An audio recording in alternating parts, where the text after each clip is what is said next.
Siyempre, perfect i-partner yan sa may bahaw na kanin. Kaya sumandok na ako ng bahaw na kanin namin, guys. Ako na nga rin pala yung unang sumandok dito sa may Kanto Style Pares na niluto ko. Kasi baka mamaya maubusan ako ng laman eh. Saktuhan, sandok lang para lahat makakain. Tapos yan, tinimpla ko ng daon na legal crispy garlic. At syempre, bagay sa chili garlic ng Kayakas to, guys. Pwede kayo mag-order niyan sa TikTok at saka sa Shopee. Pag napapanood mo to ngayong alas 12 na madaling araw, auto pansit canton ka talaga. So ayun na nga, guys, ito nga pala yung niluto natin for today's video. Ayun, oh. Kanto Style Pares par. Ayan, oh. Kita-kita mo naman, di ba? Tikman na natin.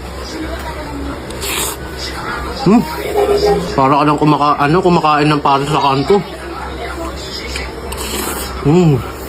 Ayan, oh, bagay talaga yung chili garlic ng Kayakas sa may pares.